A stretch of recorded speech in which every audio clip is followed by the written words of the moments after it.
All right, welcome everyone. My name is Karen Dodd. I'm the Chief Performance Officer at the Kentucky Department of Education, and we're so glad that you've all come out tonight.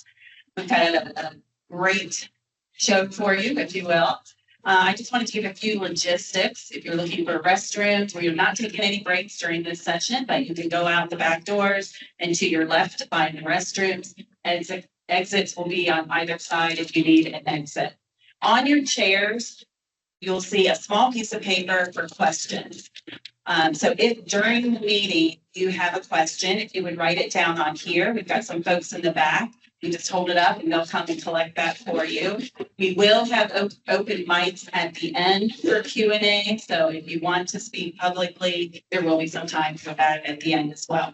The other thing that you're going to find on your chair is a bunch of QR codes. And so you can see on there, if you want more examples of local accountability, you can click on that, take a picture of that one, technical details on the framework, information on how you can stay engaged after tonight. So if you're interested in becoming more involved with us on any of this work, be sure to check out that QR code. And then again, if you want to submit questions online, even after you leave here, there's another QR code that you're able to do that. All right, so without further ado, I'm going to turn it over to Dr. Fletcher, our commissioner. Good evening, everyone. Thank you so much for being here tonight. These town halls have been awesome so far. We've got so much input from so many people across the Commonwealth, and we've had so many school districts that have presented. And one of the things that you're going to see tonight is the passion from our school districts of what's going on when it comes to vibrant learning, local accountability, and that type of work, and some of the revitalization, if you will, that you're seeing that's going on in a lot of our districts. I will say before we get started, these ideas that you're going to see tonight didn't start with KDE. They started, well, among a lot of districts that started doing local dashboards, a lot of local work, and building into vibrant learning experiences. We may not call them vibrant learning, deeper learning, other ideas, but we built to one area where we are now to look at an accountability system that brings all that together so we can better serve the students of the Commonwealth. Now, one of the major groups that had so much input into this is the Kentucky United Learning Council. So if you're a member of the Kentucky United Learning Council, would you please stand up, please? If you're a member of the Kentucky United Learning Council, please stand up.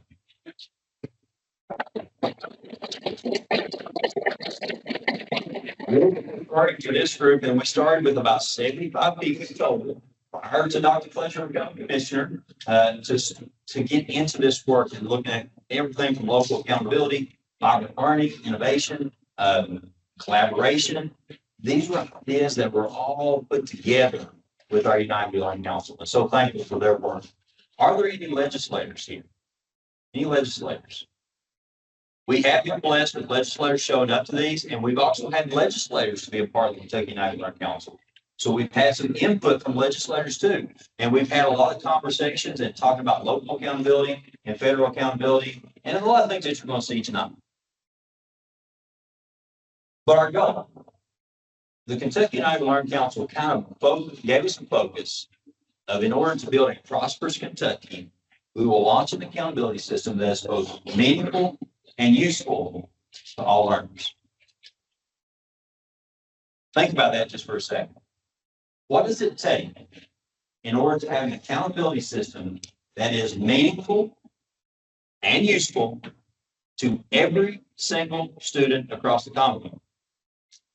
We believe that in order for that to happen, there has to be a measure of local accountability because we're a diverse Commonwealth. The needs of a student or the priorities of a student that maybe was in Lawrence County are not going to be the same as the students that are in Bullitt County. We have different needs. We have different resources. We have different opportunities. And then how do we expand opportunities? How do we make those grow? So in order to have an accountability system that is meaningful and useful to all learners, and also to impact instruction for our teachers, there has to be a measure of local accountability. So you're going to see this throughout the presentation. That's our focus. That's our mission. Every idea that you see here tonight is really built on three premises or three big ideas. The very first thing, vibrant learning. When you think about vibrant learning, think about those opportunities that kids have that are relevant to them. I'll give you a quick example. I'm from Eastern Kentucky, and there were several districts, and Lawrence County wasn't a part of this, so I'm not really spotlighting my own district. One of the things that happened in so many districts in Eastern Kentucky were the tiny house projects. Basically, you had a 10 by 12 trailer or some dimensions of a trailer, and you would have your engineering class design the tiny house. The carpentry class would build the tiny house. The electricity class would wire the tiny house. The art class would paint the tiny house. Your business class took and it was through a grant program where you got $10,000. Your business class would manage the budget for the tiny house. This was a year-long process. By the end of the year, you see all the collaboration with the students. And at the end of the year, those tiny houses across Eastern Kentucky were put up to auction. As a matter of fact, one of those tiny houses was purchased by a gentleman from California. He drove all the way in his truck with his tow package, picked up the tiny house, and along the way, taking it back to his new home, took pictures of all the landmarks and sent it to the students that built that tiny house. That tiny house is now on the Pacific Coast. It doesn't end there. Over the years, those students have gone on to start their own tiny house businesses. That's relevant. That's useful. That's meaningful. That was probably the absolute best tool that you can put in your toolkit to combat chronic absenteeism. Having those type of experiences that are relevant to the kid. And we have that going on throughout the Commonwealth. Not just the tiny houses. If you look at the journey to success in Jefferson County, there is so much work being done as far as their milestone experiences, along with their defenses of learning, and not just Jefferson County, throughout the Commonwealth.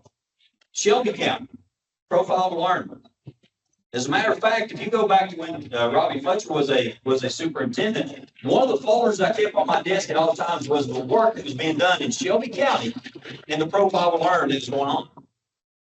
But all that was centered around our learning. I will say that I'm also thrilled to say that Shelby County has now moved into the phase of how does that look like in a local accountability model.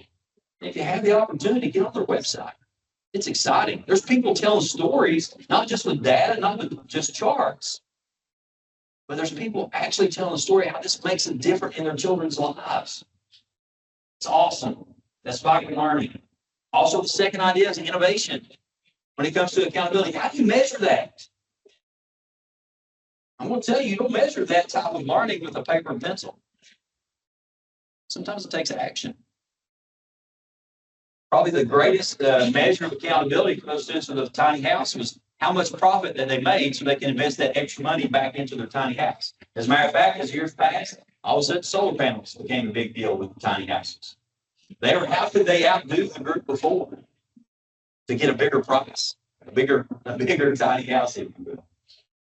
But also too, collaboration. Not only collaboration among students, but also collaboration with our communities. What do you, as a community member, expect of us?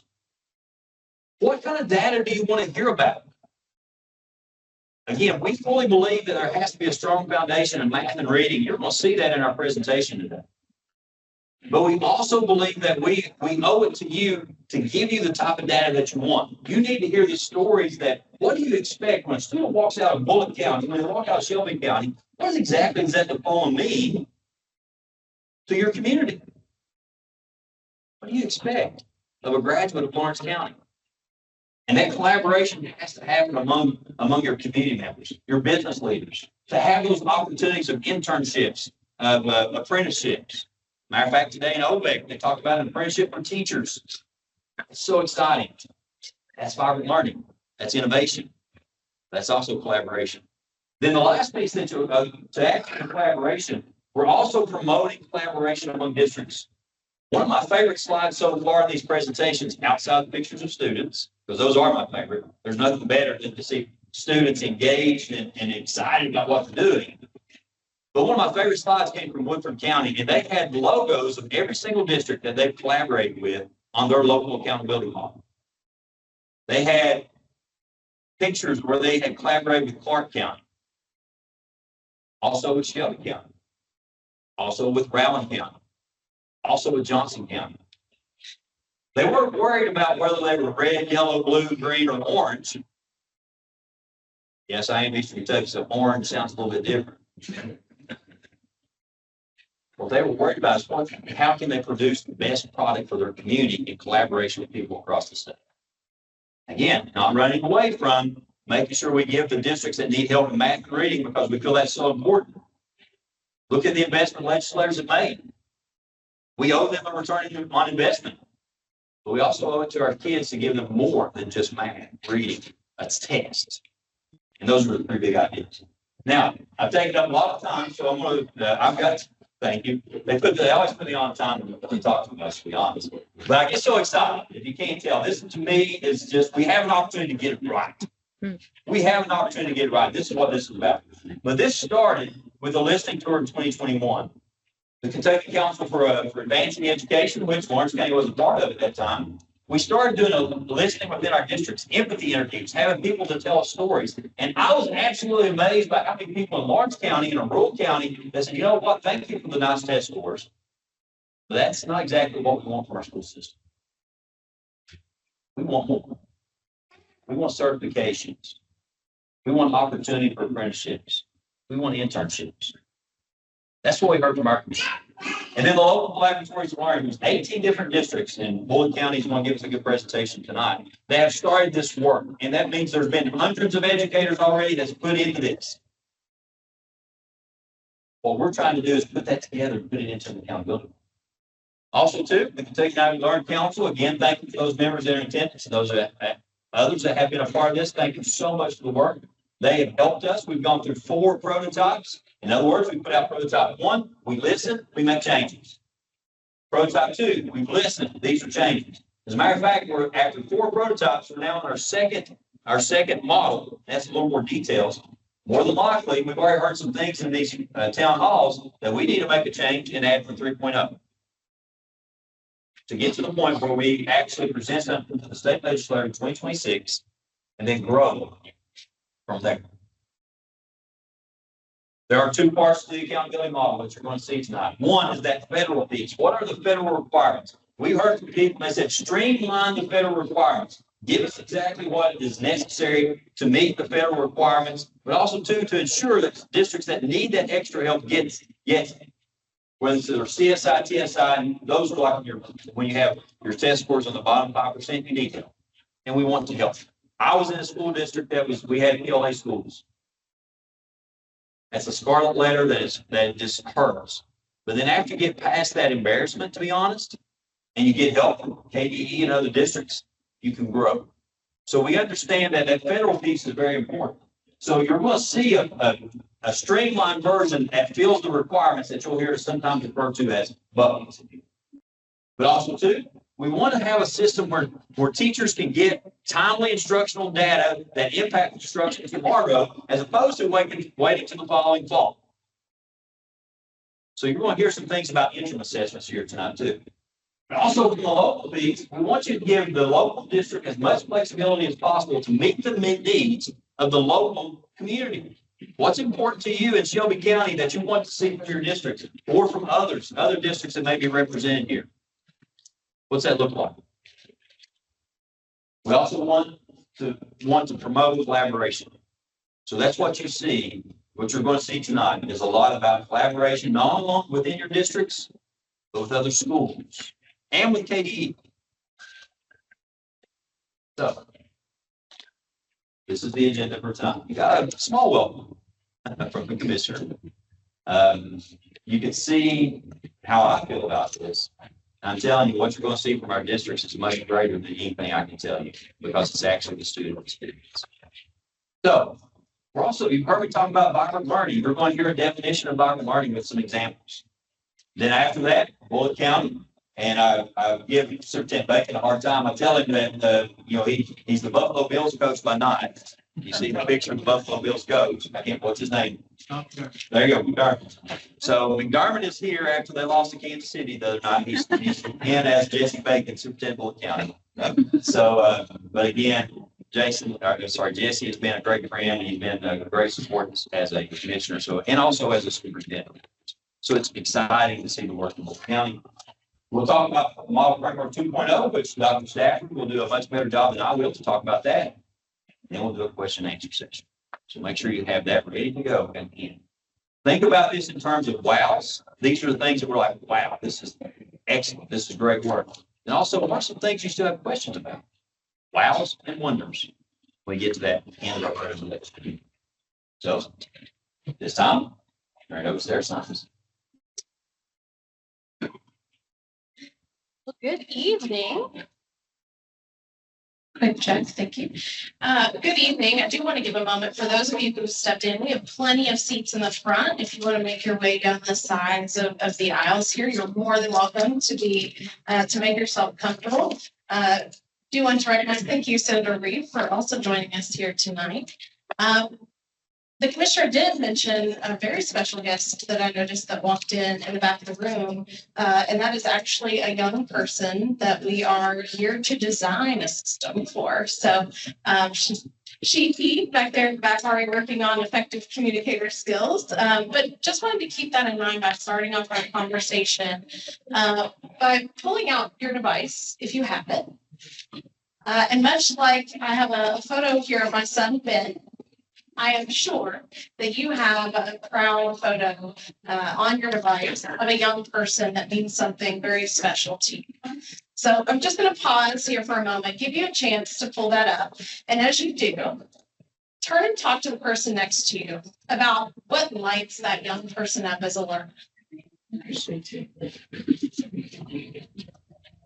Who are they as a learner? What sparks joy for them? In 3, 2, 1. Thank you very much. I start off our conversation about vibrant learning to really ground us in what matters most. We can easily get caught up in systems design and the complicated technicalities that come with building an assessment and accountability systems. But we're here in this room because we care about kids. That is why we're here. And so to ground our thinking, our conversations, as you look at examples here in a bit of vibrant learning and some traditional learning approaches, I want you to picture not only the Kentucky students who are on the screen, but also that person you just shared. What experiences, what hopes and dreams for our future education system do you have for your bit? I want to take a moment, keep the name of that young person in your mind.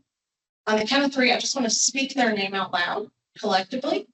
And again, just want to saturate this room right now with the thought of a young person who you are here not only to represent, but to advocate for in their future education system. So on the count of 3, just speak that young person's name. 3, 2, 1.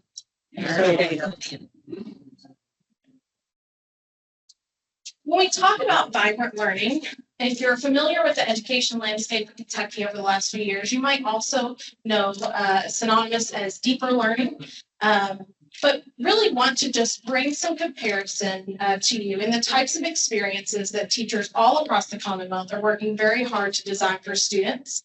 None of the examples that I'm showing you are wrong, are bad. However, I want to show you some differences in the ways that we can design learning experiences around Kentucky's rigorous academic standards.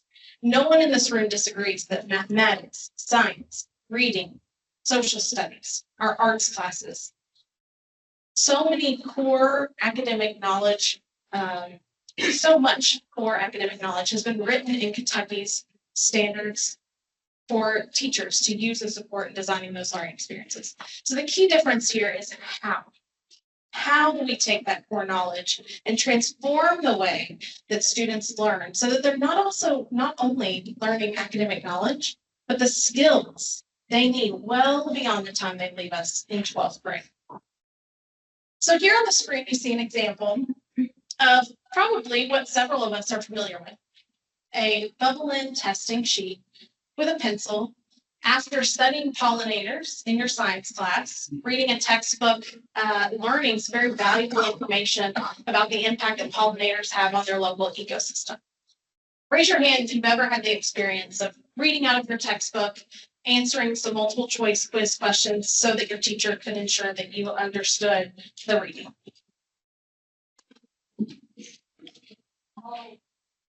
Let's think, however, about designing an experience around the same academic content, the same rigorous academic standards. However, students in Kentucky, these are real Kentucky students who are engaging here, work together on a community pollinator garden. They're researching local pollinators and working with their local chamber of commerce and school board to ensure that they have continued funds so that every student, as they arrive at this grade level, can participate and sustain and build upon the work that these students have done. Also thinking about body systems, understanding the circulatory system. Again, probably acquiring knowledge from reading and researching and digging into some textbooks and lectures from our teachers in the past. Thinking about working perhaps individually to attain that knowledge and demonstrating in some way on an assessment, short answer, multiple choice test, again, that we've acquired that knowledge. However, Kentucky students are also investigating, being posed with a challenge to say, there's a little girl your age, McKenna, and she has these symptoms that are such a mystery to her. Her doctors can't quite figure out what these symptoms mean to give her the treatment she needs. So how does your knowledge of the circulatory system and body systems help you investigate those systems and figure out, come to a conclusion of what may be ailing her? And then a final example here, having read To Kill a Mockingbird in high school, very familiar with reading circles with small groups of students, being given 10 minutes to read at my seat quietly, and then having a discussion or, again, multiple choice questions to follow up to make sure that I did my reading. Compared to a group of Kentucky students here who are collaborating, having a discussion on the ways that they can engage in their school's advocacy week, to read a literary text and analyze it very deeply for the implications it has and what it means to be a hero, and compare characters and their choices throughout the book and how that parallels to what they see in their own school today. The colored photos that I showed you, as I mentioned, are all Kentucky students. Those are examples happening across the Commonwealth today. Again, same content statement, same very rigorous academic knowledge being acquired, but the way in which they're doing it looks very different. And so what our team did, and the Kentucky United We Learn Council members who stood up, many of them took a tour across the state a couple of years ago, and they saw that type of learning experience. And we asked them to come back to the table and define it. You've seen different districts, you've seen different classrooms. What is vibrant learning? And so we landed on a kind of a catchphrase, if you will, learning that matters to students. The examples that I showed you mattered so deeply. It lights up my heart when I go into a school for a visit and a group of fifth graders says, we couldn't wait to be in fifth grade because we knew we got to do the pollinator garden. Right? To put it very simply, it's the learning my kids come home and talk to me about at the dinner table. I have a 13-year-old boy. A shrug and I don't know. It's pretty good for your average day of what I can get out of it. Man, when he's had a good day, I know it because he comes home telling me about the ways his teacher engaged him in a meaningful, relevant, authentic, joyful learning experience. The way he is seen for his future career goals of being an actor. The way he was asked to use one of his strengths to contribute to the classroom and what they were learning. So this definition, as I mentioned, was created by the Kentucky United We Learn Council based on the observations that members of the council made across Kentucky classrooms. Also want to lift up a voice of a student in this space, a phenomenal video out of Spencer County. But one of the middle school students there was in a math class. She's always liked math, but she never saw the connection to how it was going to mean something more in her life. And so a dream house design project really sparked something in her to say, what do you mean I can be creative and do math? And this has implications for something beyond the four walls of my classroom. So she started to get so excited because she could take something she loved, her creativity, learn complex mathematics for her grade level, and apply it in a way that transcended her 8th grade experience. I mentioned our young one in the back being an effective communicator, lifting up the skills that students need to be successful. When those students were building that pollinator garden, they weren't just learning science content. They were addressing challenges as a team. They were working things out by communicating and planning. So thinking about a portrait of a learner, these are the skills that communities come together. Shelby County, Bullitt County, Floyd County, Jefferson County, districts all across Kentucky have come together with their communities, faith leaders, parents, students, teachers, to say, what do we need to have a vibrant future community that is prosperous? And these are the skills, as Dr. Fletcher mentioned, after looking at a variety of districts around the state, this is a sampling of skills that serves as a model for communities to launch that conversation of their own and figure out what's really valuable for us. What skills do we want to leave our students with, having encouraged them to build upon in their time that they are in our school system.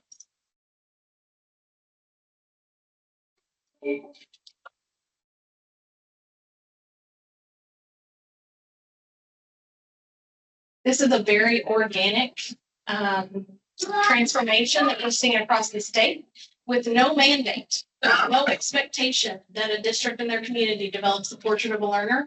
We now have 140 plus really in development now, 140 districts who have set on this path themselves to work collaboratively with their community to define what matters and what skills their students need to be successful in the future that go beyond their core academic content. I want to make a connection back to Dr. Fletcher mentioning our moonshot.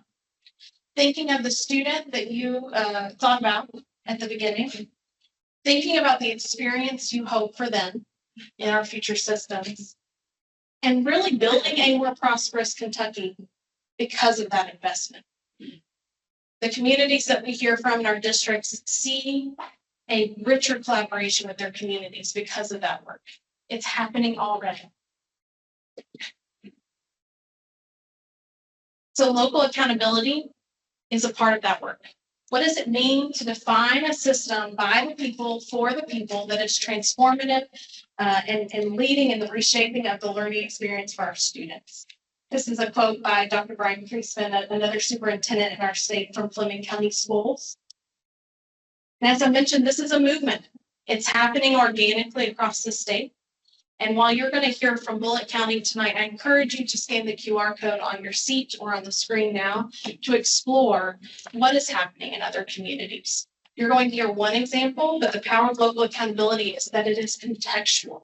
It is built by individual and very unique communities. So Shelbyville is very different from Bullitt County's example. And that's what makes this work so valuable, because it was built by the community.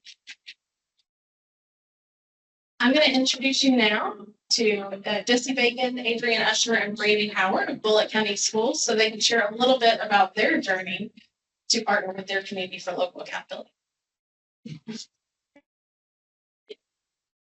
Thank you, Sarah. My name is Jesse Bacon, and I am extremely proud and privileged to be the superintendent of Bullitt County Public Schools.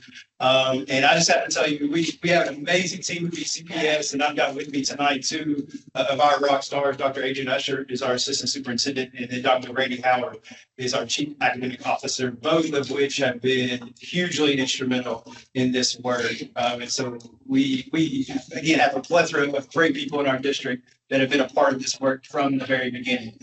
Just want to share just a little bit of context about our district in general, just so you can get an idea of who we are and a little bit about us. First of all, we've got about 13,000 students total, kindergarten through 12th grade, 2,300 employees total, and we are currently the 7th largest school district in Kentucky. When you look at enrollment, we've got about 2 million square feet of facilities, and about 10 construction projects are going on right now or are in the works to be started very soon throughout the district. About 300 square miles that we cover, 87 bus and bus routes, and we transport about 8,500 students every single day.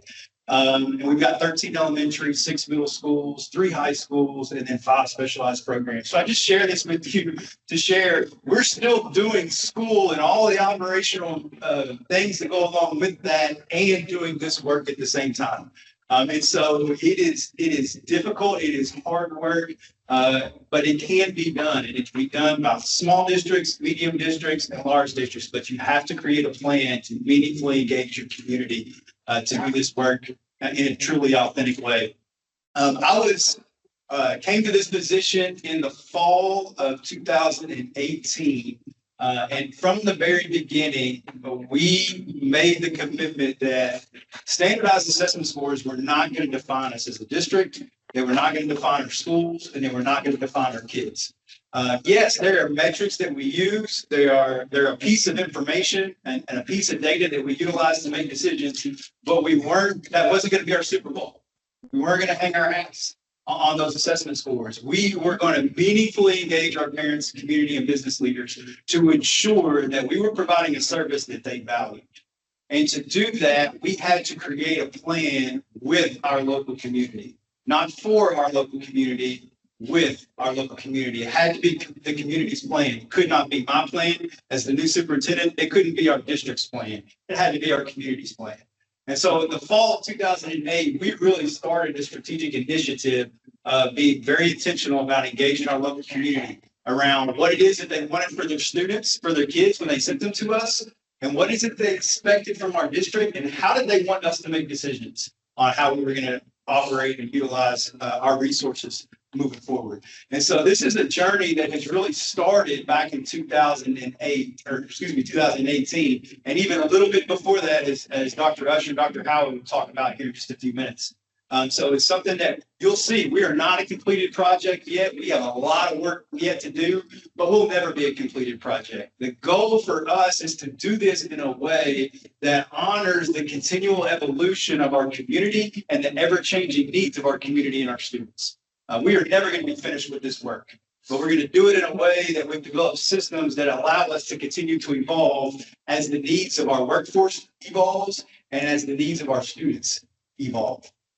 And so I'm going to ask Dr. Usher and Dr. Howard to come forward and talk a little bit about our call to action, how we got to that space in 2018 and 19, and then we'll talk about a little bit about how we're going to utilize this moving forward.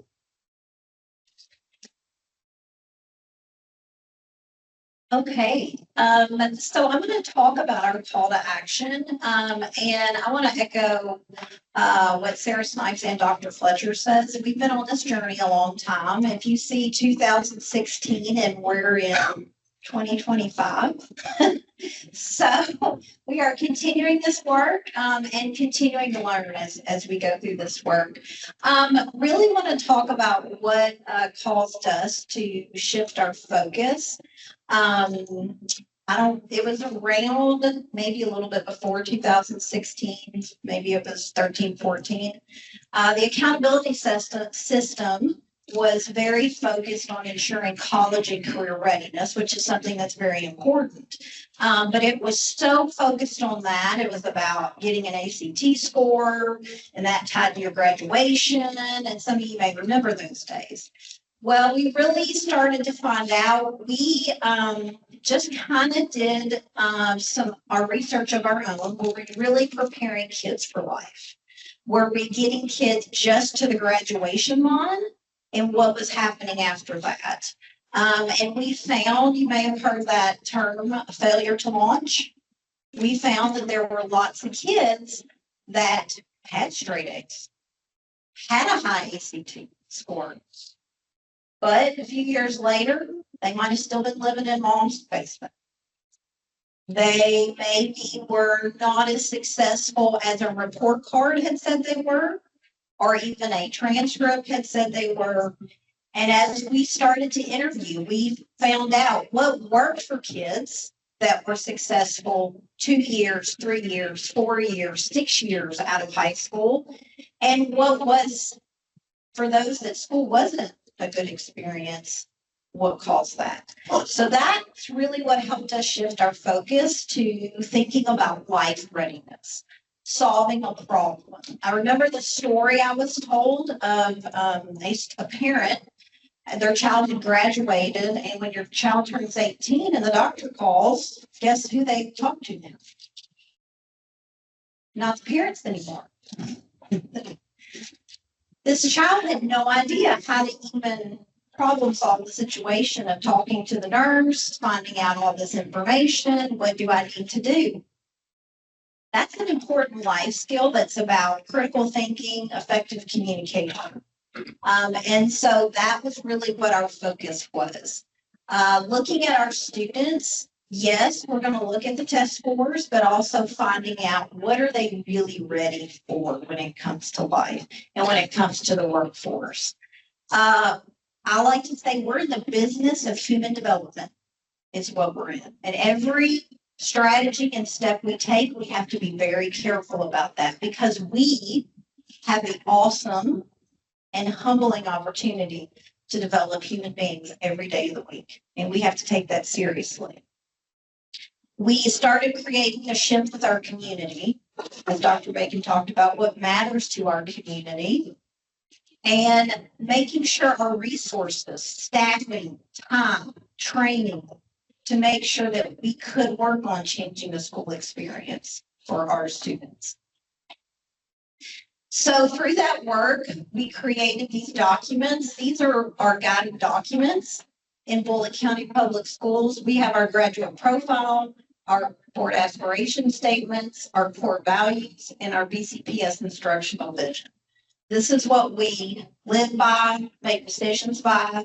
If it's yes, this is what it is. If it's a no, this is what we're going to do right here. Our problem statement, I will not read all that to you to give you some highlights, but it's basically just to say that we want to be transparent in our accountability and what we're reporting, and it values to our community what they want us to measure and report to them, which then also aligns with the moonshot statement development. Give you a minute to read that.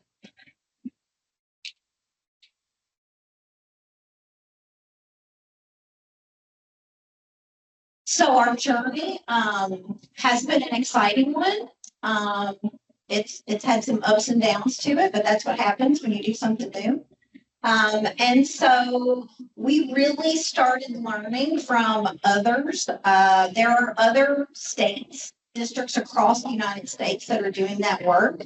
And that's kind of where we started back in 2017, 2018. We also knew that if we want our students to have a different school experience, we need our teachers to have time to train to teach them how to do this. We all in this room, no matter who you are and where you went to school and even in a different state, we probably had a similar school experience when Sarah was, and she kind of proved that when she said, did you see those bubbles earlier? We all saw that. So we worked really hard to help our teachers understand how to design this. So we use a cohort process in our district, which basically means we group teachers together for a whole entire year. They learn together, they plan together, and they implement it together so it sticks longer and they have others to collaborate with. We then were asked to be a part of the Kentucky Council for Advancing Education, which actually came before the United We Learn group, and participated in the United We Learn report. And actually, part of that report has some stories in it, if you've not read it, of empathy interviews across Bullitt County and a whole bunch of other districts across the state. And then we became a part of the L3 process, and we continue to do empathy interviews with parents, with students, and participating on how can we change the school experience. We continued, we were selected to be a part of a PBL program, project-based learning, with PBL Works, and so we implemented that. I think at this point, we have about over 950 teachers, I think. I think we've trained at this point, probably about 700 of them through all of this. And we just continue to travel to see teachers. We write lots of grants in our district so that we can go and see other places doing this work and learn from them. And then we are continuing to define what is that new definition of student success. Yes, it's reading. Yes, it's math. Yes, it's science, but it's also our competencies to ensure our kids are life ready. Community has been a part of this process the entire time. We've actually had 2 community groups. We started with a group called the Community Contributors for Innovative Learning. We started with the classroom experience, teaching our community what the classroom experience can look like is where we started. We also have a parent co-lead. He works for GE. He's not an employee of Bullitt County Public Schools, but he pretty much is now because he spends as much time with us. And he leads our meetings with us. In fact, many times if Dr. Bacon or myself or Dr. Howard cannot be on a call, he's on there for us, and he helps us with that. And then, of course, we had feedback on creating our graduate profile. That was our first team that started, and now we've gone to our community-based accountability team. This drawing here was created by Mike Abundant, our parent co-lead. He told us that we do a lot of education talk, the words, and we need to put it in a way that, so he created this. And so basically it talks about the first way is traditional education, that taking a test, always multiple choice, reading out of a book, those types of things. Whereas really what we want our kids to be able to do is have those authentic learning experiences in a system that enables them to have lots of opportunities to grow a lot of skills. And they both will equal a prepared graduate. And for us, how do we measure all of our students in all of their academics and their competencies that we want them to have?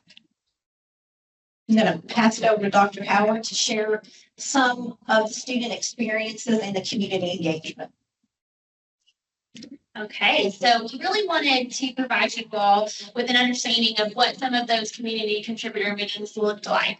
And so in these photos, you see a student, and the student is sharing with community members what she wants school to be like for her.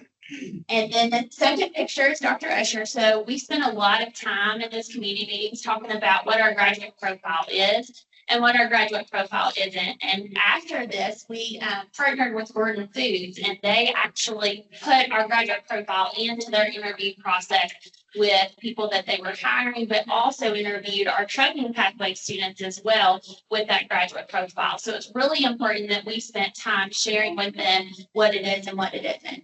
And then in the bottom, Dr. Usher shared our problem statement. That was our community members really iterating and working through how do we come up with a solution that solves this problem that we have. And then lastly, we loved highlighting teachers. We highlighted teachers in several of those meetings, but this is Jessica Talley, and she's sharing her journey with project-based learning and how she brought that meaningful and vibrant learning to her classroom. And then this is pictures of our student experience within our classrooms.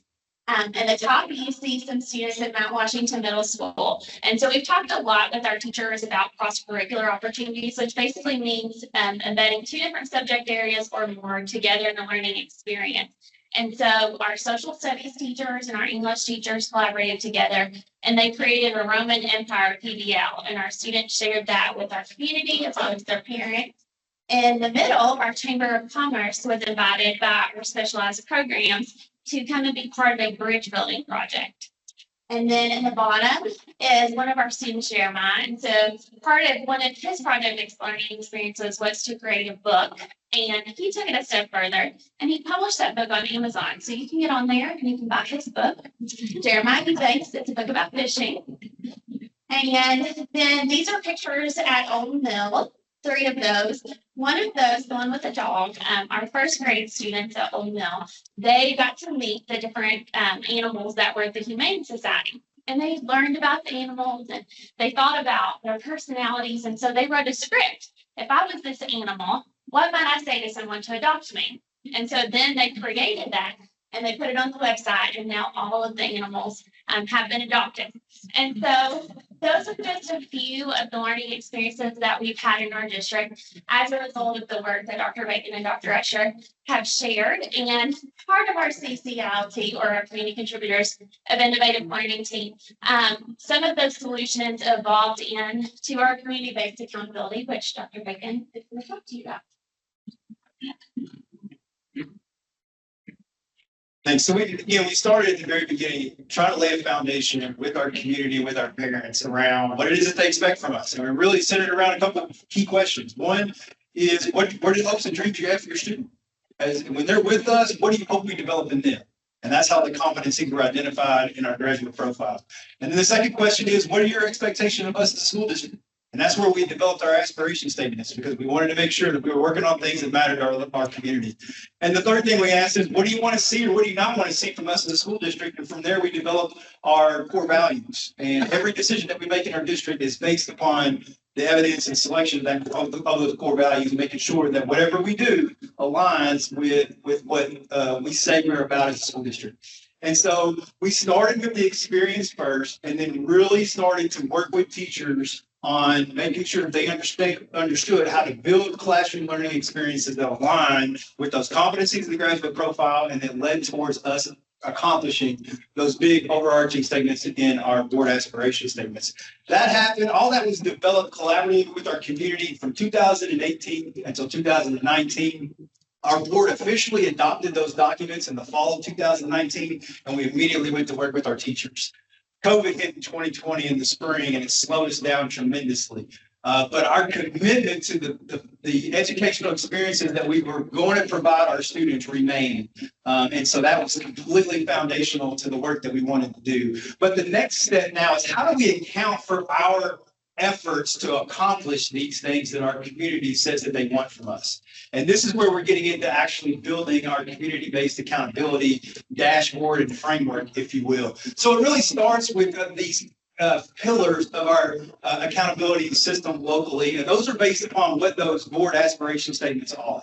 So here are just a synopsis of the original 5 board aspiration statements as they were developed around those particular core foundation pieces. And so this fall, we actually got together a new group, as Dr. Usher talked about, our community-based accountability steering team. It has business leaders, it has parents, it has legislators on this committee that are talking to us around evidence as it relates to these pillars. So the first thing that we did, because these were developed before we had and went through a global pandemic, we thought it was important to revisit these aspiration statements to make sure that they were still relevant. For the most part, they were, and we went through several meetings over the fall semester to walk through these with these community-based accountability member teams, and to give us feedback on what these aspiration statements say, and then whether or not we needed to adjust them or modify them in any way. They did change just a little bit. I think when you look at this, you'll see a lot of similarities, but there was one glaring omission that we didn't include in our original aspirations, and that was safety and well-being. That has absolutely come to the forefront as a result of what we've gone through in the COVID pandemic. And it wasn't that we weren't focused on those things before, but I think it was always understood that, yeah, we're going to provide a safe and nurturing environment, but we wanted to make sure that that was accounted for in this new system. So you can see now we've gone from 5 aspiration statements to 6, adding in that safety and well-being piece, and then adjusting slightly based upon context in those other 5. And so we have finalized our board aspiration statements. The next step for us is to really, The next step for us is to define what the expectations and benefits are as it relates to those pillars. And we actually have our next community-based accountability meeting tomorrow evening that will actually get to work on this. And so we will go pillar by pillar and have our parents, community leaders, and our legislators tell us, when it comes to student learning, what do you expect us to provide for your student as it relates to this? When it comes to safety and well-being, what do you expect from us when you send your child to our school every single day? When it comes to life readiness, what do you expect students to come away with at the end of their academic year that makes sure that they are truly ready for what's next for them? Whether that's the next grade level or whether that's at post-graduation into the real world, into college, or whatever post-secondary plans they might have. Or ultimately after is a dashboard that is public-facing and really easy to understand language to our community, so they can easily see what are the things that we're doing really well on that are important to them, and then what are the areas that we need to concentrate on for improvement. And then how are we going to what metrics are we going to utilize that mean something to you as the community members that we can report on and that we can build improvement plans around? Some of those may be some of those standardized assessments that we continue to utilize either from the state or federal level, or our local assessments that we developed and that we utilize at the local level to know how our students are progressing through standards. And so we want to make sure that it's holistic, that it really encompasses the whole child, and we're addressing everything that our parents and community members say they need from us as their education provider in their community. We are their school district. We're accountable to them. We work for them, and we want to work with them to make sure that our plans are truly centered on what's absolutely best for our students and for our business community. And so, again, we're not complete by any stretch of imagination, but hopefully we were able to provide you with a little snapshot of our approach to this work, the things that have led us to the place that we are now, and where we hope to be in the next 6 to 8 months as we continue this journey moving forward. So thank you for the opportunity to share this, and we'll turn it back over to Dr. Fletcher, and we'll be happy to hang around after this is over with to answer any questions that you might have. So thank you all.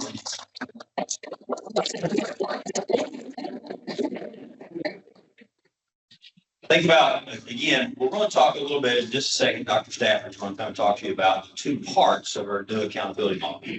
One, the federal piece, and now the local piece. Which is the most rigorous that you've seen so far? Which has the higher level of accountability? If you're accountable to your local community, that's a whole nother level. Now, don't get me wrong. Again, building on the foundations of having the math, reading foundations, and having the, when we talk about student growth and other items, that's part of that federal accountability model, and Dr. Stafford will talk about. But one of the things I want to kind of hit on, one of the things that Dr. Bacon spoke about is well-being. We've seen some other districts that have seen, for example, similar to the pillars that you see here, have a student achievement pillar that may include the state assessments, but also their local math, STAR, iReading combined together, because that's what their district asked for, the combination of the 2. And possibly, must be time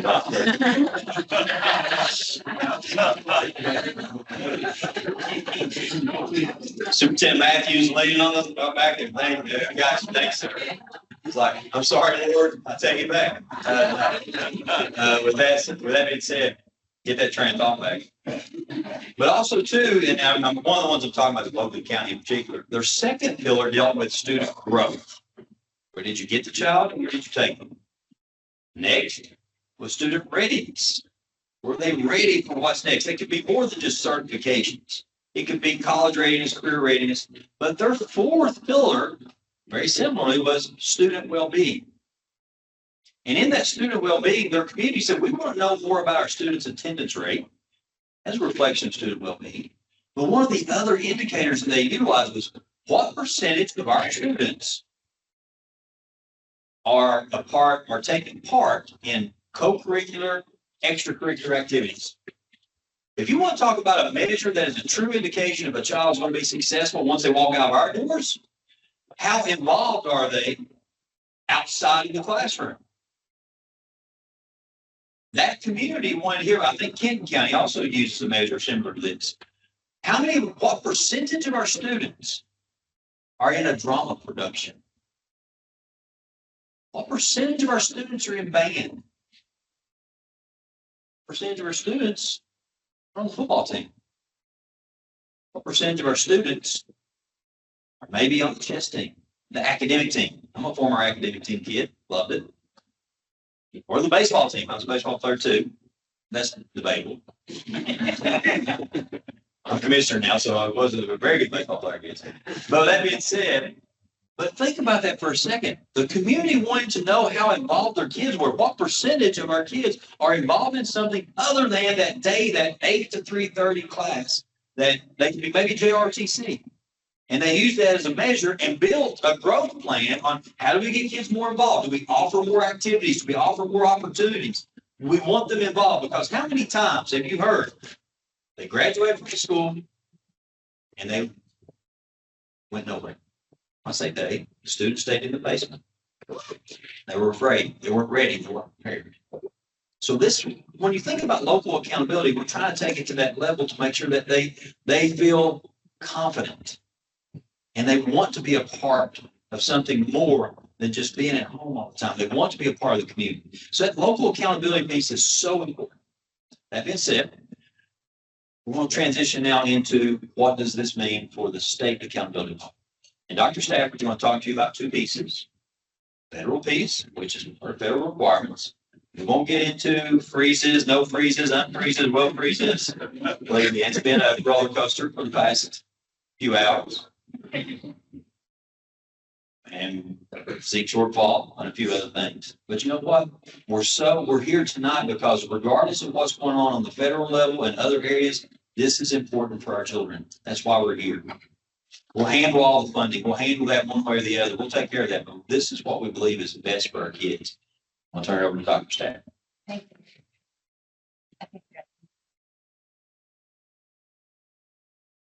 you.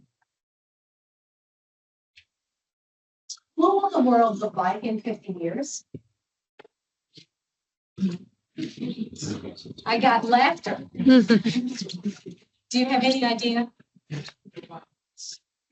What will the world look like in 4 years? Still laughter, shaking the head? Do we know? We don't. But yet that's the world that we are preparing our students for. Think about the loved one that you pulled up on your phone. How old will he or she be in 50 years? I pulled up and shared with Dr. Howard, my son, he'll be ready to graduate. Or, excuse me, retire. He'll be ready to retire at that point. But yet that's the world that we're preparing our students for. We're preparing them for an unknown reality. We have to be able to provide them with those skills that are going to prepare them to be successful in an unknown world. And that goes back to those endearing skills that are transferable through that portrait of a graduate or that portrait of a learner. That they're going to be engaged citizens. They're going to be collaborative thinkers. They're going to be creative collaborators. They're going to be able to communicate They're going to be able to write and think for themselves. Because we can't prepare them for all the opportunities that they're going to have. So we're talking tonight specifically about assessment and accountability, but utilizing those two systems to open up the opportunities for more vibrant learning experiences and engaging our communities in local accountability. So looking at ways in which we can provide students opportunities that they can critically think, that they can apply the skills and knowledge in different and new ways that they may have never encountered before or may never encounter again, but utilizing those skills that will be important for those new opportunities they have. The student that wrote the book, those are foundational skills that he's going to need as he moves forward in his life. When they come together and provide those really rich, engaging opportunities for their students, they're excited. It's relevant to them. They want to be there. They want to show up. They want to be engaged and it be relevant to who they are. So opening these systems to open the door for those type of encounters and those rich activities. Now, we're talking about assessment and accountability. Those are oftentimes used as if they are one thing, but they're actually two different systems. Assessments, think about the test. When you think about assessments, think about things that are surveys or questions that the students answer. Those third grade reading, fourth grade science, fifth grade social studies. That's assessments. Accountability, although connected heavily, accountability is separate in that those are the pieces that indicate the performance of the students in that school. So there's indicators of accountability. So two systems connected, but separate. So we're going to talk about those two things tonight. So using these systems, two systems, to spread the opportunities for students to be involved in vibrant learning experiences. Much like our Shelby County friends, or our Bullitt County friends, and our Shelby County friend the other night that Golden Green shared with us that we have. Utilizing systems that encourage collaboration. Dr. Usher discussed how they were collaborating with their teachers. They were supporting each other within Bullitt County. But what we're looking forward into a new system is to collaborate across communities and across districts so that then we learn from each other and that we're not in competition with each other. We had a superintendent back in our first board meeting. He said, when I have my open heart surgery, I want the best open heart surgeon or heart doctor. I don't care if it's from my district or from the county. I want the best one. And that's what we're trying to develop, is systems that we support each other and not a competition. Moving away from the color rating, red, orange, yellow, green, blue, moving away from that type of system. That we all work together, both within our districts and across districts. Collaborating also with our communities. Talked about bringing together chambers of commerce, business leaders, faith leaders, parents, students have a voice in what they want from their schools through a local accountability system. We've seen time and again in our town halls, the demonstrations from our districts of the power bringing together our communities and our community partners have in supporting our schools.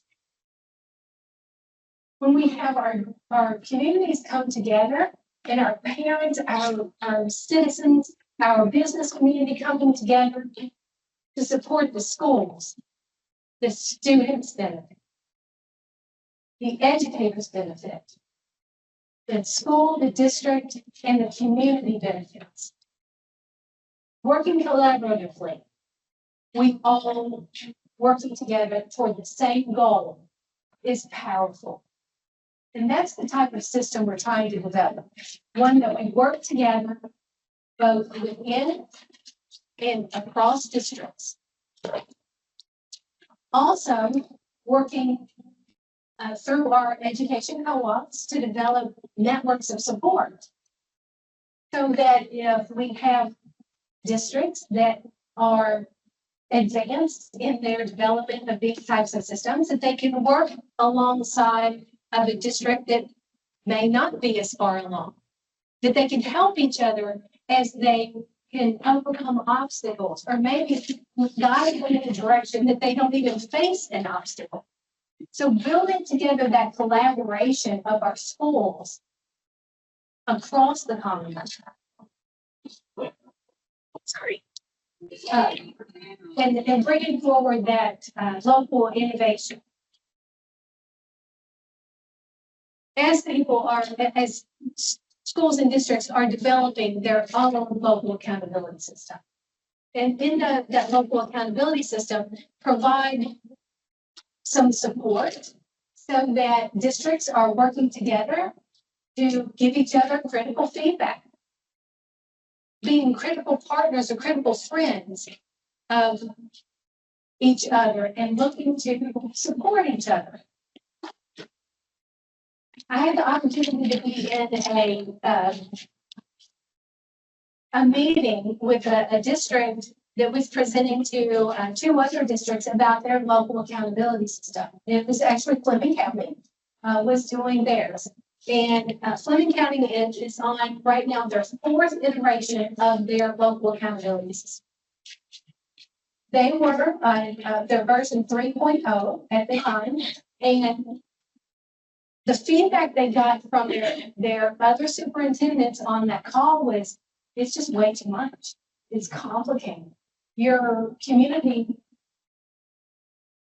may not understand it. It may be too advanced or too complex. You need to simplify. Version 4.0, he took that, and it's a much more understandable. And the metrics he has are really important to that local community.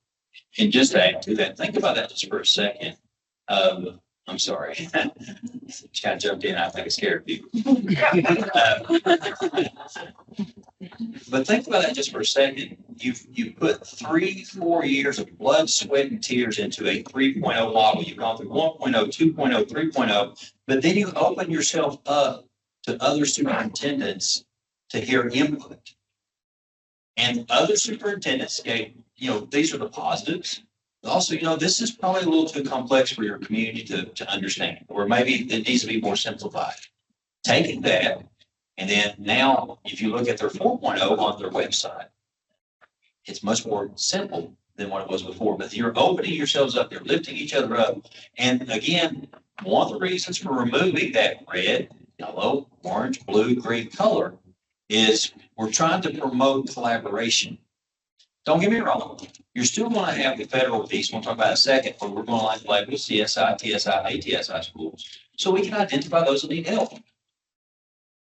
But on the other hand, we're not going to have what we're proposing is not to have the red, yellow, blue, green, because we want people to collaborate and lift each other. And I got an avian in the back. Yes. She loves it. She loves it.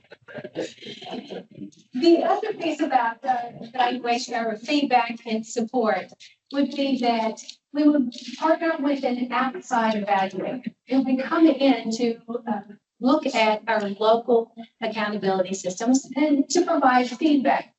And particularly to look for exemplars so that those good practices can be shared across the state.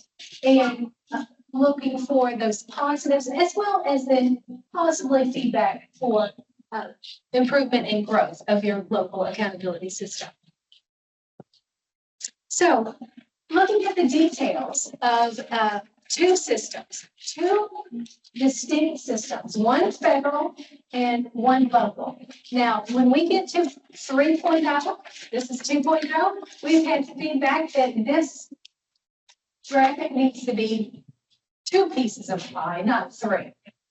So that's what you'll see the next. But let's start with, so the one on the top right, the navy blue, is the federal. And then if you could think about the other two pieces being local. So we were trying to distinguish between what was required in choice versus local. But let's start with the top right, the navy blue, with the federal piece. Now, in current federal law, ESSA still stands as of today, the last time I checked my email. So as it stands today, there are federal guidelines that must be met. The first 5 bullets are about accountability. The last bullet is about assessment. Okay, so in ESSA right now, the indicator of reading and math must be the prominent in a school's accountability system. Okay, so the accountability, remember, is those indicators that reflect the student's performance in that school. So accountability indicators. So reading and math, that would come from our Kentucky Summative Assessment in that spring test. And reading and math, spring assessment. Now, as we've been moving along and had these different iterations of our prototypes and now our framework, we did a lot of feedback. We got a survey that said that over 90% of respondents wanted to eliminate that change element that's in the current accountability system and move to an individual student growth. So in this 2.0, individual student growth is an indicator for our elementary and middle schools. So that would be reading and math. So think about individual student growth is where you got a child and where you took a child, particularly in reading and math. That would be based on the students' performance on the spring summative assessment from one year to the next. So think 3rd grade reading, where the student is in 3rd grade reading, to 4th grade reading, and so forth for reading and math, individual student growth. So based on the 90-something%, the individual student growth is there. The other indicators haven't changed a lot. If we look at transition readiness, it is the reflection of the student's readiness for either college or career. Dr. Usher said that that was a strong part of the accountability system back in 2014, and it continues to be an anchor in again, one of those federal pieces. Graduation rate would continue, and graduation rate includes both the 4-year and the 5-year rate, because we want to reflect the hard work and effort the students, their parents, and those educators put into that assistance to graduation for that 5th-year rate. So we want to continue to support that. Our English learner progress would continue to be assessed based on our access testing. That's actually going on right now. And that progress toward English language acquisition that's what that measure indicates. And finally, the last piece in there is the climate and safety survey. Now, in version 1.0, we had the science assessment as part of that indicator. We heard very clearly from the Kentucky United Alarm Council, local superintendent advisory board, and the Kentucky Board of Education that student voice was important to have in an accountability system for the federal. So with 2.0, you'll see that the climate and safety survey, which is the same survey that they take now, which is included now, would continue to be administered and included in that identification. Now, those pieces would identify the schools that are in need of support.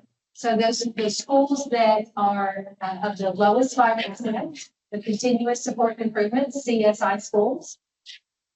The schools that have student populations that are performing as low as that 5%, maybe targeted support improvement, TSI, or those schools that need that continue with that population to continue to be still performing well.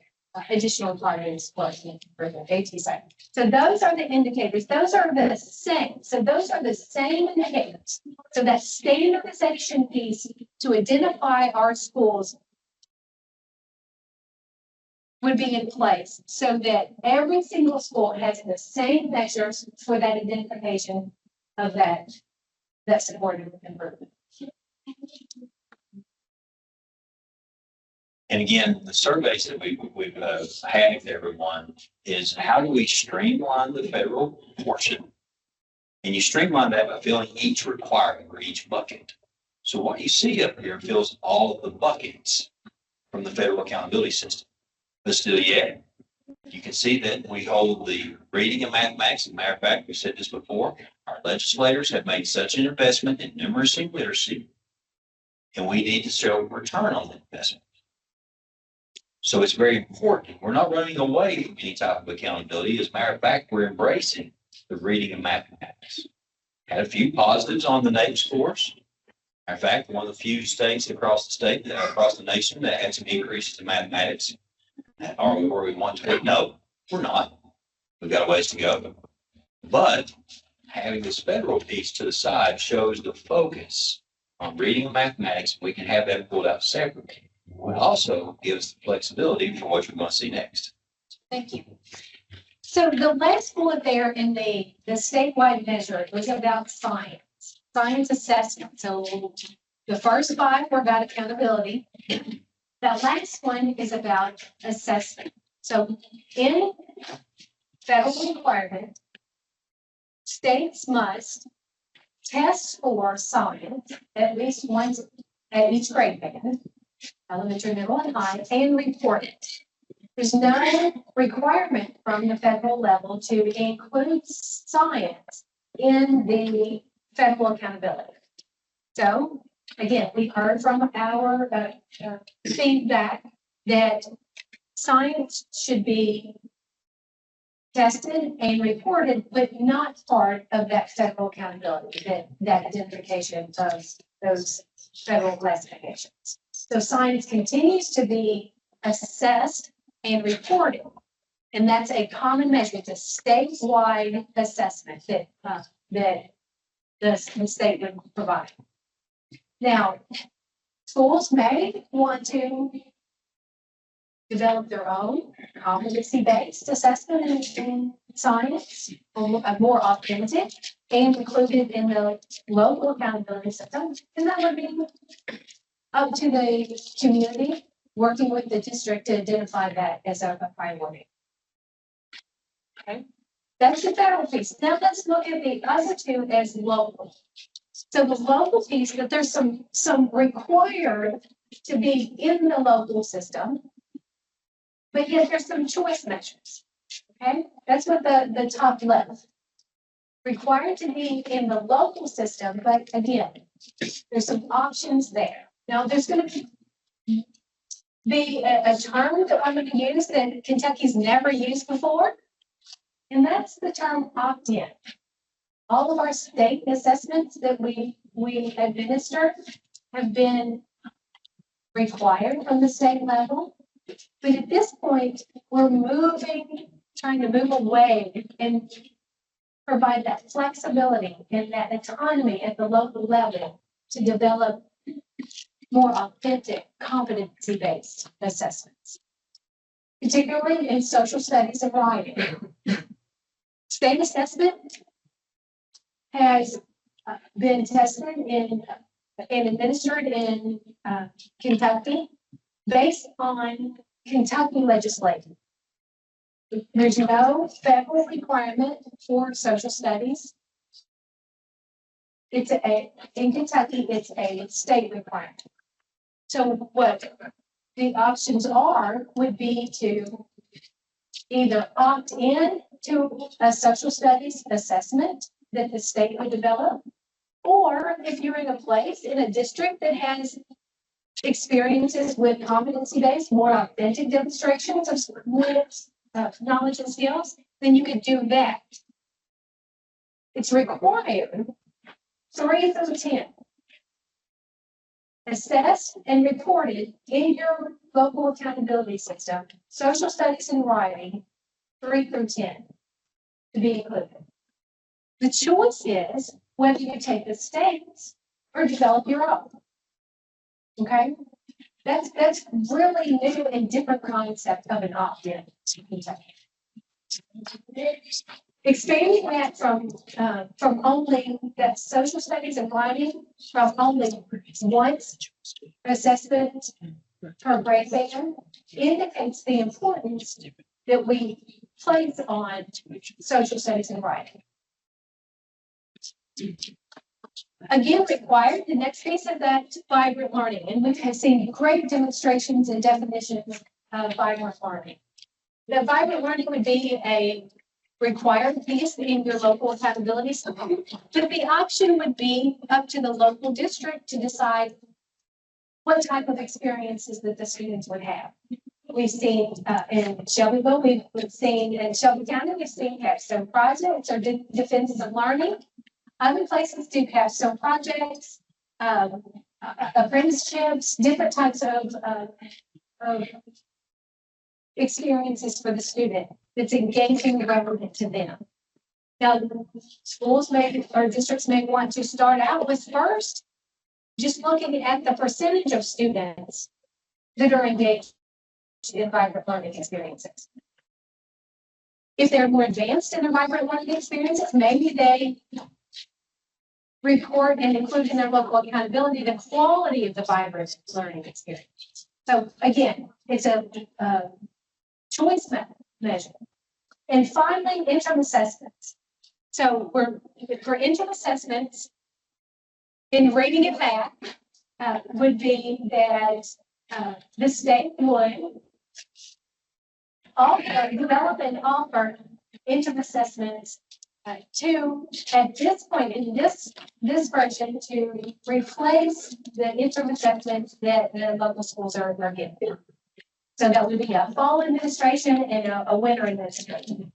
Now, with the state developing that, it would be based on the Kentucky academic standards and aligned with the summative assessment. So that it's a cohesive system and based on the Kentucky academic standards.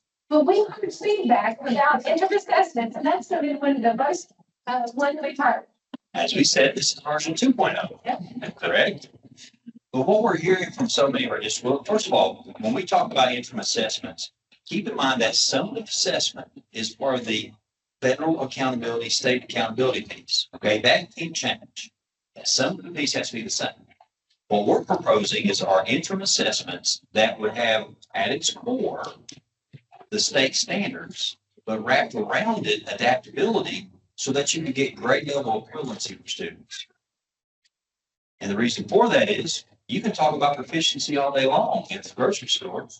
But when you tell a parent that their child is on the 4th grade reading level and they're in 3rd grade, that means something. So a lot of the interim assessments our schools, they use assessments that often give grade level equivalency because that's what our parents understand. So for these interim assessments, we want them to be aligned with that summative assessment in a way that it gives an adaptability piece to give grade level equivalency, because we're required to test state standards at the third grade level.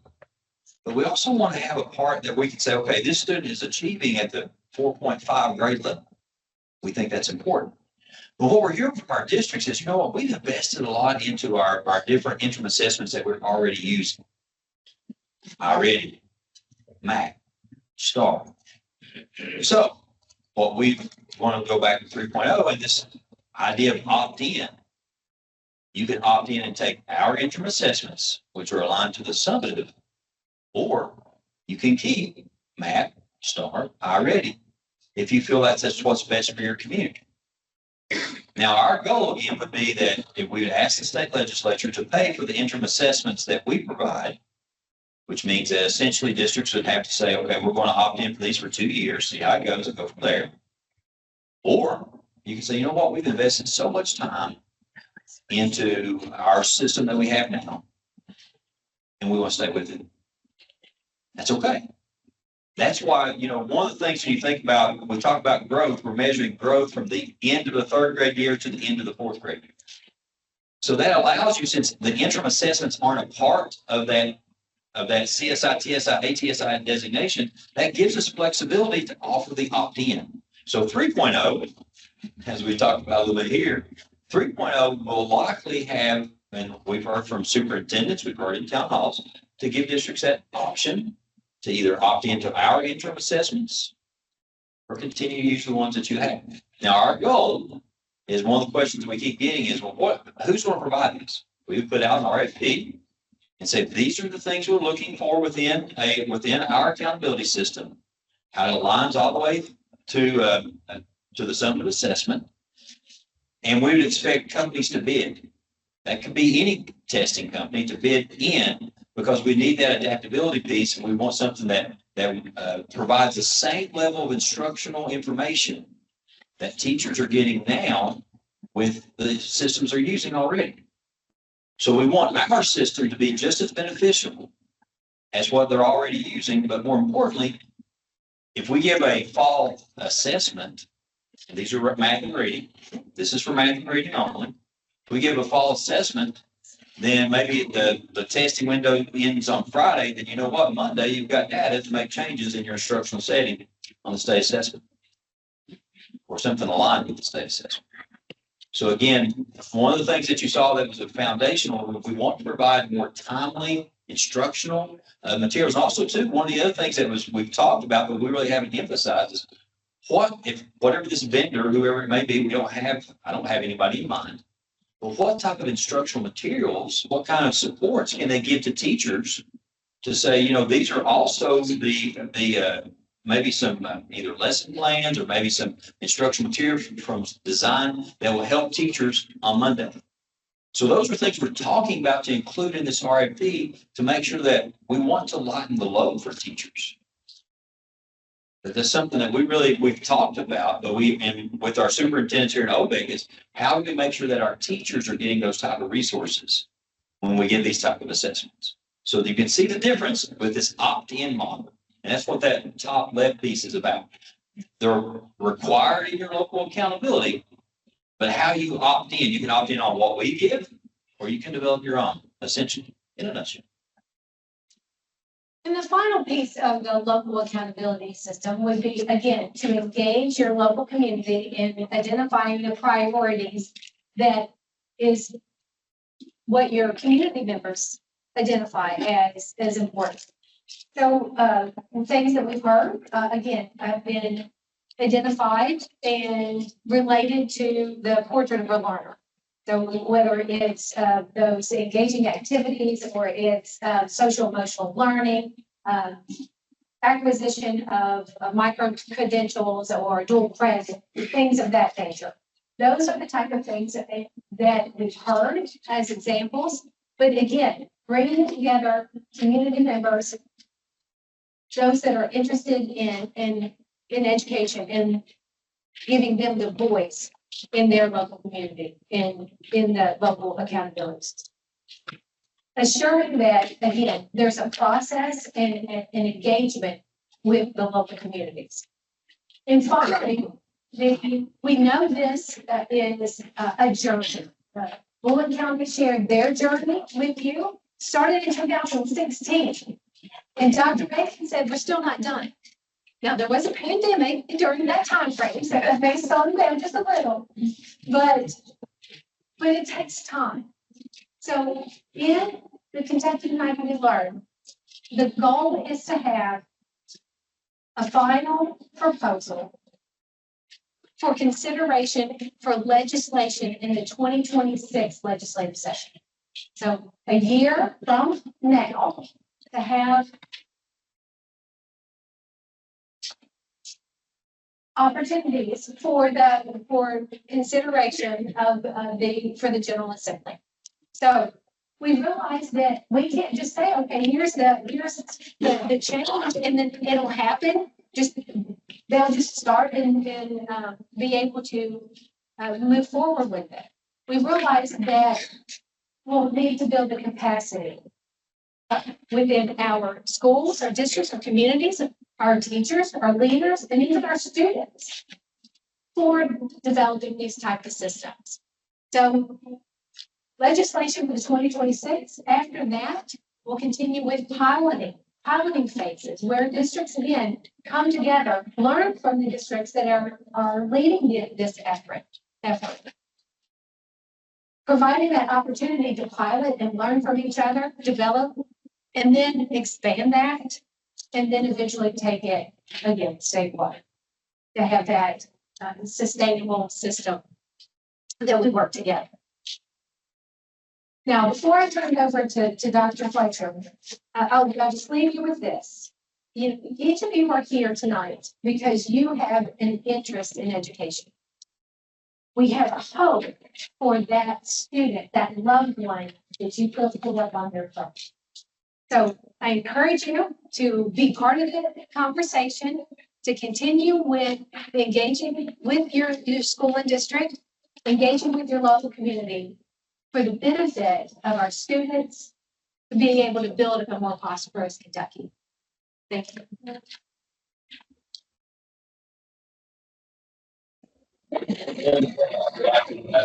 And you can see our pathway, we've touched on this all the way through, but a lot of the work started, again, 4 prototypes. Put out information, bring in research, have our full council give us feedback when they helped develop a lot of this along the way too. And there was a lot of just giving pathways in those prototypes. And then we gave more details. And then we did model framework 1.0. And one of the things that we heard of 1.0 was 1.0 actually had science into the federal accountability piece instead of the student voice piece. We heard from the full council. We also heard from Kentucky Board of Education. We also heard from LSAC, which is the local superintendent advisory council, that we really need to have the student voice piece in there.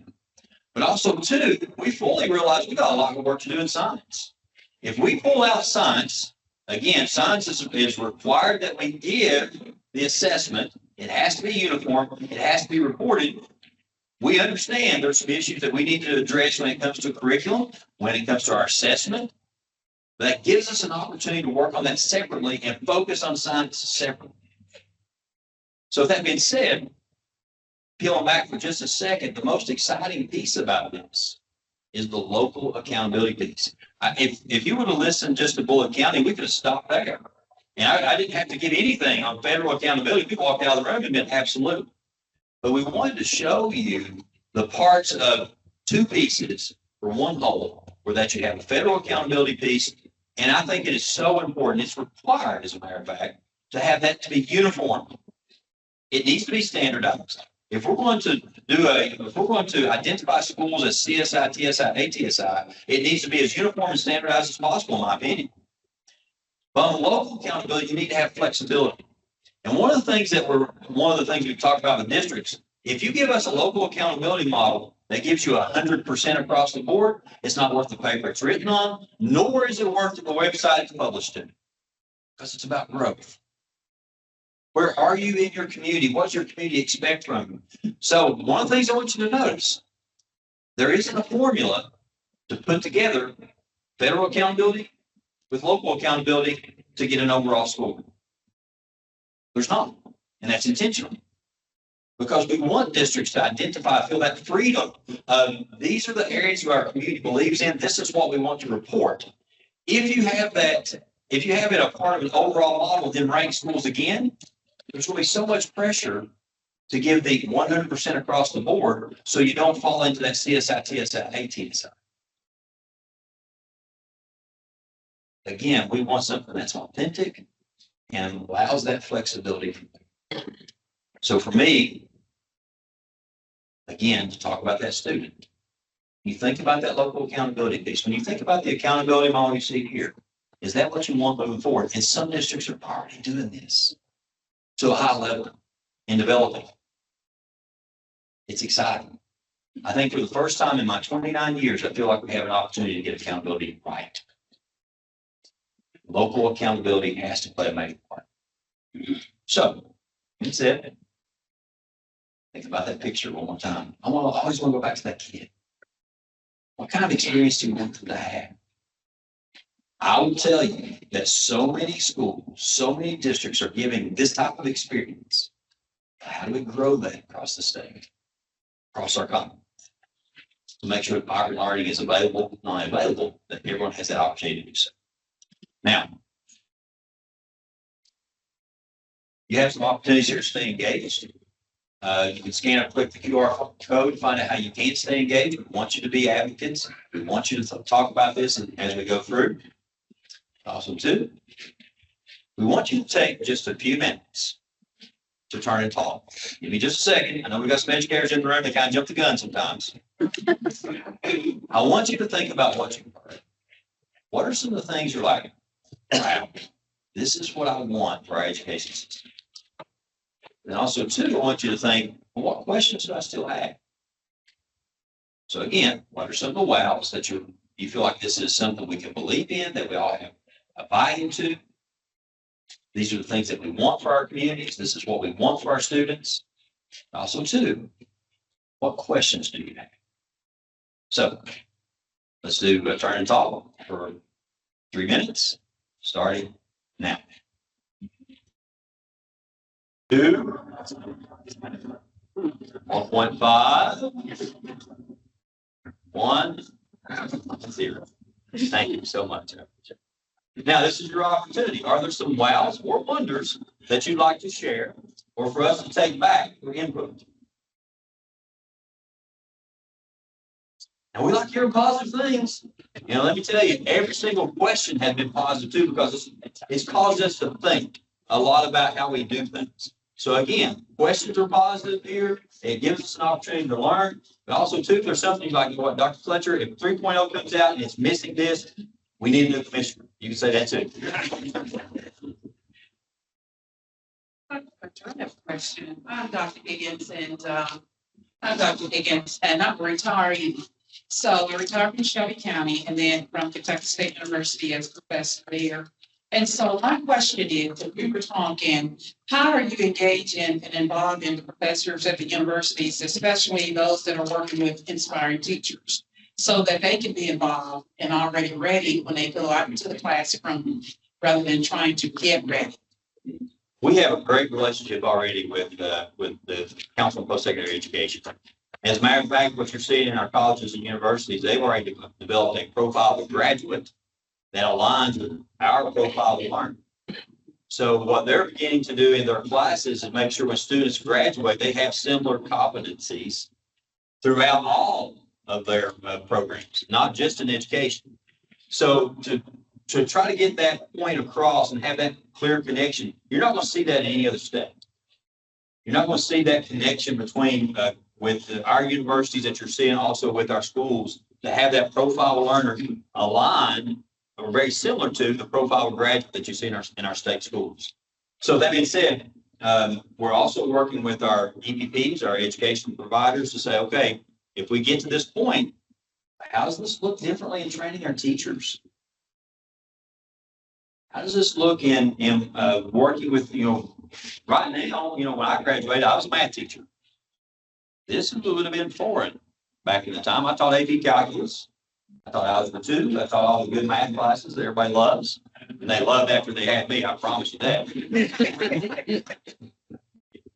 But with that being said, those partnerships are very strong. Those are things we're very cognizant of, but it's really started a few years ago with that alignment with the profile of the learner and the profile of the graduate that, or the graduate profile that you're seeing in the secondary schools. So then it's not a foreign concept to those professors as we move. So that's where it started.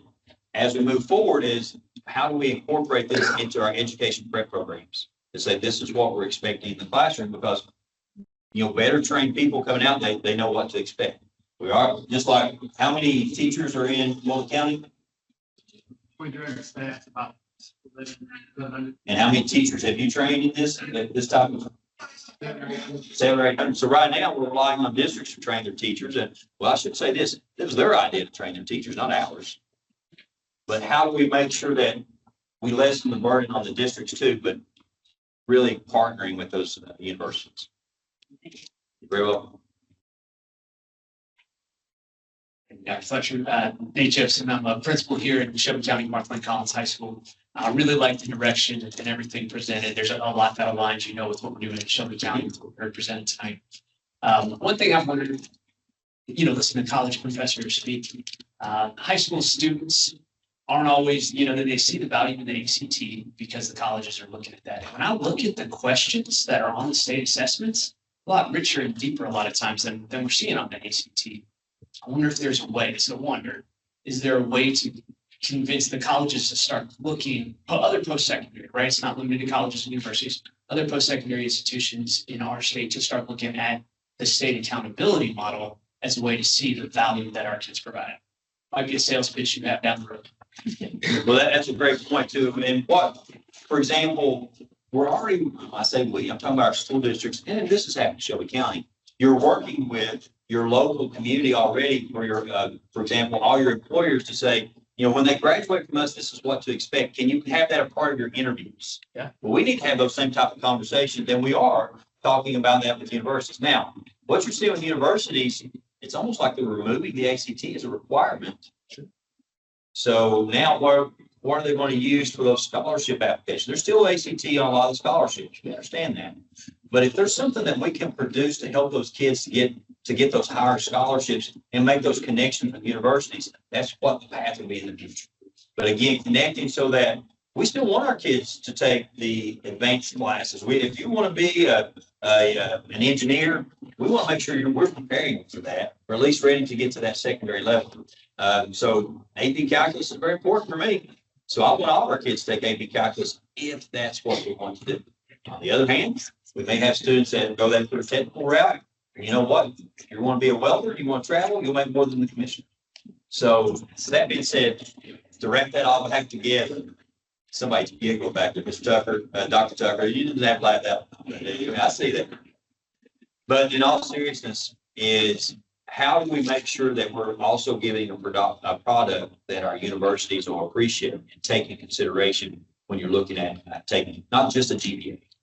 As a matter of fact, Morehead State put out some research a few years ago, it was probably right before the pandemic, that the students that were scoring the 22, 23, 24 were graduating from their university at a little bit higher rate than the students that were scoring the 34, 35, 36. Think about that for a second. Why is that? Because those students probably had to work a little bit in high school.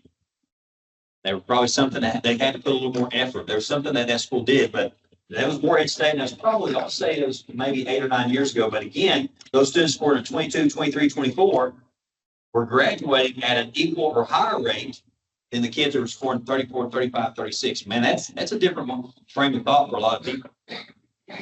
So it's probably more important to have grit. It's probably more important to have communication, collaboration skills, and we know how to navigate the system as opposed to just having a 35 on the ACT. Hello, I'm Crystal Conley Cunningham. I go by C-Squared. I'm a STEM teacher. I'm soon to be KDE employee. But my question is, what are we doing to engage students that our students are more of the kinesthetic type learners, the ones who have that anxiety when they look at the text, the ones that they can sit here and we can have one-on-one conversations with, and they can tell us everything about a certain subject, but the minute that you put the KSA test in front of them or that computer in front of them, they freeze up and they forget everything. So what steps are we taking for those type learners? That's one of the main reasons for this local accountability model. How is Bullock County addressing that? How do you get together as a community to make sure that those kids are more than just that math or reading school? Because we all know students that are phenomenal. They can use their hands, they can work, they can achieve at high levels on different things. Sometimes there's some test anxiety. So that's where those defenses of learning come into place with the local accountability model. You know, if a child has an opportunity to defend their learning, a student, a young man or woman, then that's more than just saying, how did you do on the KSA? And again, there's still a federal piece that we're working through and that you see the parts of, but also to encouraging districts to say, okay, and I think you heard very plainly from Bullock County, the same from so many other districts. If you look at the journey to success in Jefferson County, those students are definitely more than a test score in Shelby County because they're doing some milestone experiences along the way to say, you're getting to that defensive learning at the end to say, how can you prove to us has been important to you and how has it been relevant to you? So that's one of the main reasons for this local accountability model. That's something that we're going to have to help districts to develop that. Great questions. Hi, my name is Nadine Jacobson Green. I'm an elementary school teacher in Jefferson County Public Schools, at a Spanish-focused elementary school. And I also represent the Kentucky World Language Association, Kentucky World Language Association, and the National Network for Early Language Learning. And so when I'm looking at this model, I see English language progress on one side and the federally required. I don't see really much of a counterpart for students to retain their native inherited languages. I see this kind of as a deficit approach where they're the asset of the student to keep maintaining their language and being able to asset into the community, being able to speak those other languages as our population grows with many different languages being represented in our school systems. I'm also concerned that with just the focus on the English language progress that, as administrators, when they're looking at this and they're thinking about our world language programs, oh, well, how necessary are they in this? So the question that we have as KWLA is where do world languages, including dual language immersions, fall in this model? And can the seal of biliteracy apply to accountability? I'll start with this. That's going to be a lot dependent upon the local accountability model. You get together with your local community to say, how do we want to have this be a part of your local accountability system?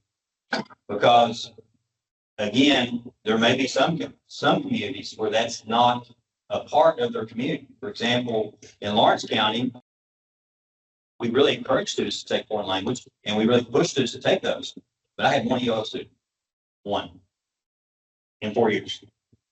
Now, that being said, but you also have the boom that's going on here in Bowling Green and 140 different languages in Jefferson County. Am I correct in that, Chuck? Over 140 different languages here in Jefferson County. So it would make sense to me that the local accountability model would have a focus on world language. But what does that look like? Now, the hard part about the accountability model is one of the things that I've had to fight internally is, do we have to give a state assessment test before it's important? I'm going to say no, because we're trying to say what's important to you as a local community. It would make perfect sense that that world language would play a large role in so many parts of our Commonwealth. That's up to that local community to put that into a local accountability model. And again, I don't have an answer for that as commissioner of what that looks like. I have to turn that over to the local community to work that out. So if I may. Absolutely. We also heard from Shelby County. We had a Spanish town hall on Monday night in Bowling Green, and they had a wonderful example of their student defenses, and the students did the defenses in their native language. And so it was very powerful And Adam, do you want to? Yeah, I might speak into that. Yeah, so the, nothing like one of our amazing board members give me a hard time. She's giving me a hard time. Yeah, so in Shelby County, we're very fortunate in that 27% of our student population is Hispanic. And anywhere from 16 to 18% of our kiddos are English language learners or multilingual learners. So at our transitional defenses, every 5th, 8th, and 12th grade student in our district has the opportunity to defend their learning around the competencies of our profile. And we afford every student the opportunity to participate and present that in whatever native language they choose to do. So we have numerous students who will come to Shelby County for the first time, who will from Venezuela, Mexico, etc., who will instantly defend their learning to a Spanish-speaking panel. They'll bring their family members, they'll bring friends. We've had students who have participated and given defenses in Mandarin. We've had students who have done their defenses of learning in Arabic. So the brilliance of, as Dr. Fletcher is talking about, a local accountability system, and to your exact concern, it really does empower that learner to excel beyond what a standardized test would give. Again, just like I said, a local accountability model can give you a much better answer than I can, because that's what's going on in the district. Again, 27% of their students. So it makes perfect sense that those students have the opportunity to celebrate their culture, to celebrate their heritage, but also too, to give that defensive learning, or maybe even it could be something like if they have an internship where they're working with another business on how do you incorporate, students that have maybe don't speak multiple languages, and sometimes we get students that may not be able to read in their own native language, and how do we deal with that too? So that being said, that is a beautiful model of what we hope that would spread across the Commonwealth, and then given those type of parameters. But that's something that Shelby County has made a great point of. Can I just point out one more thing? It says students across Kentucky, this is coming from the United Youth Learning Mike. Students across Kentucky are students across Kentucky are growing up in a globally interconnected world that's accelerating in competitiveness and possibility. So my thought is, I believe that the students of Kentucky also deserve the opportunity to compete globally. So it's not just that, students are maintaining their languages, but also giving students who don't speak another language, who are monolingual, the opportunity to compete in a global market. Oh, absolutely. And again, that goes back to that local accountability model. What does that look like? How do you bring in your local businesses to help us with that? From our end, there's not there is that ELL part of the federal accountability, but that's more about have they acquired our language essentially. So what we're hoping that in the local accountability model, that those students have greater opportunity, and how can we give them opportunities to compete? I think that, again, going back to Shelby County, is what does that look like in the local accountability model? I'll tell you this. I listened to, I just told Dr. Bacon just a little bit earlier, I listened to probably 4 different districts actually 5 different districts to give presentations. And every single one, I come out and say, why didn't I think about that as in Lawrence County? And so listening to what Shelby County is doing with their English language learners, I think would be a model that we want to lift to others. And also too, maybe we identify a district that's actually putting out students that are competing on a global market. And all of a sudden that becomes a model for everyone else. So again, having that external evaluator come in and identify those practices and make those models across the state. I don't have all the answers, but I do believe that our local accountability model has the opportunity to make those.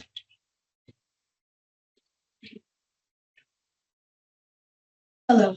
Hello. My name is Stacey Brown Cunningham, and I had the pleasure of working in a school district for about, I think, 5 or 6 years.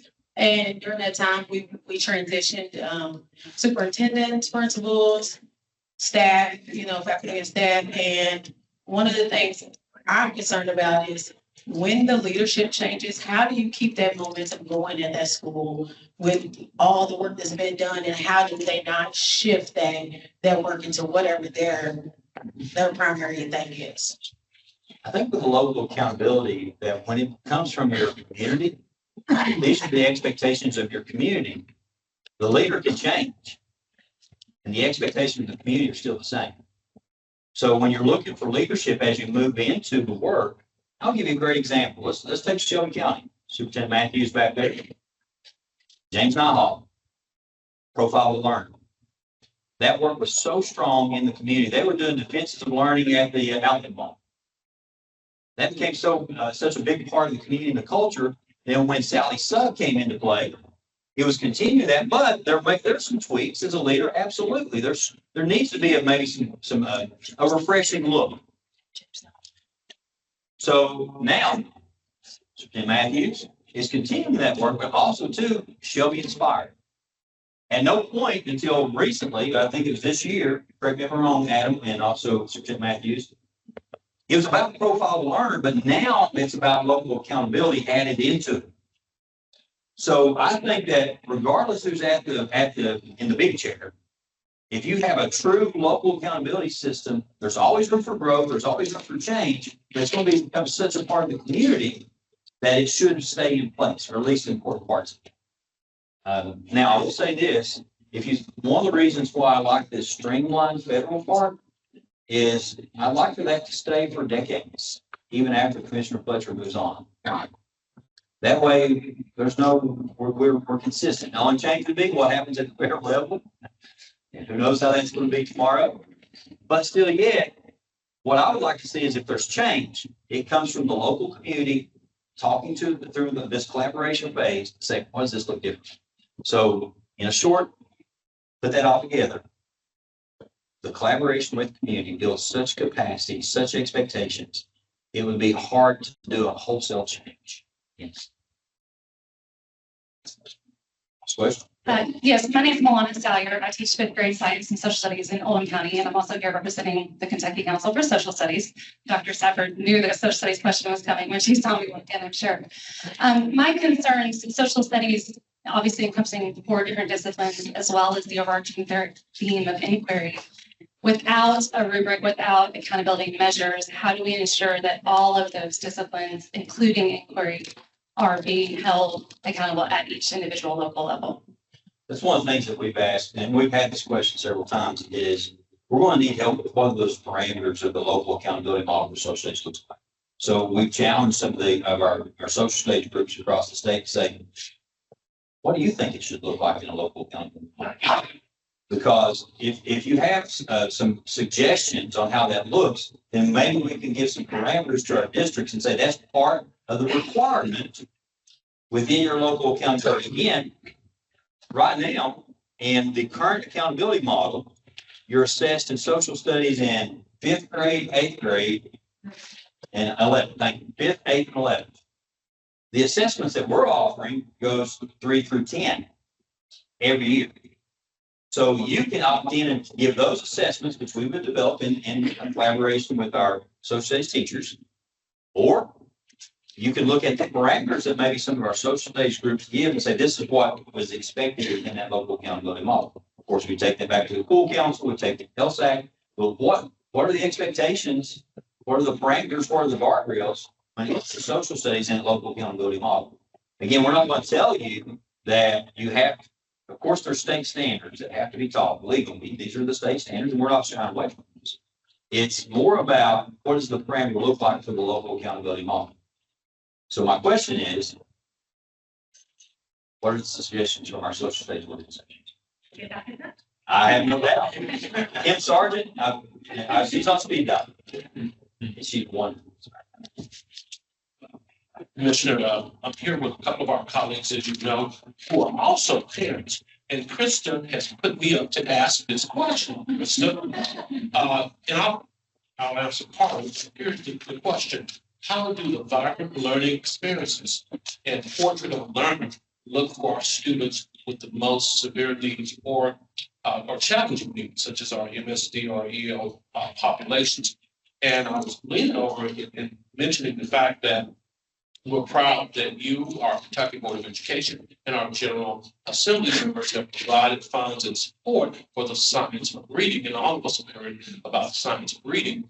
And when you look at the research behind the science of reading, and you hear this throughout my department in the Office of Teaching and Learning, is that when we teach EL students or help them in their first language, it also improves their English language.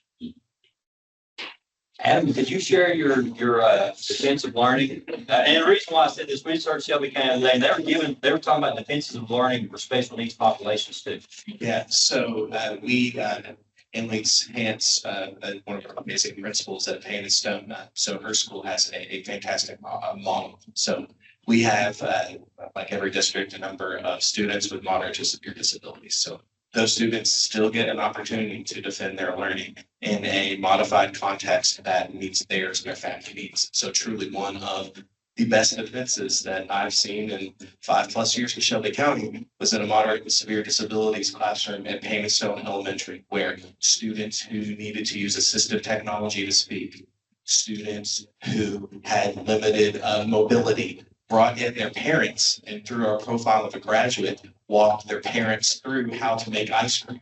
So, as a big guy, I love that. Like I'm showing up to that regardless.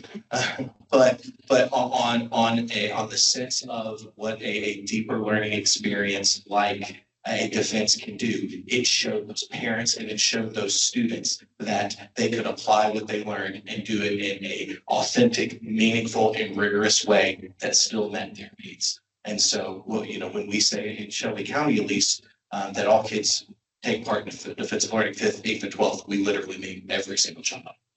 And if you'll notice, one of the things that's a part of our accountability model is having districts to collaborate with each other, but also too having that third party evaluator to come in to identify exemplars.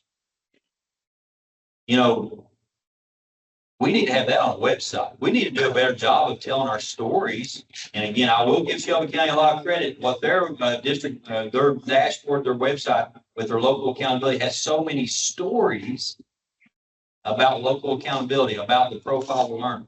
And that's something that's happening right here in this county. But again, how do we expand that? If we have a third-party evaluator come and say, you know what, this is an exceptional experience for our special needs students, and it's so valuable, and this is something that we need to spread, all of a sudden we've got other ideas.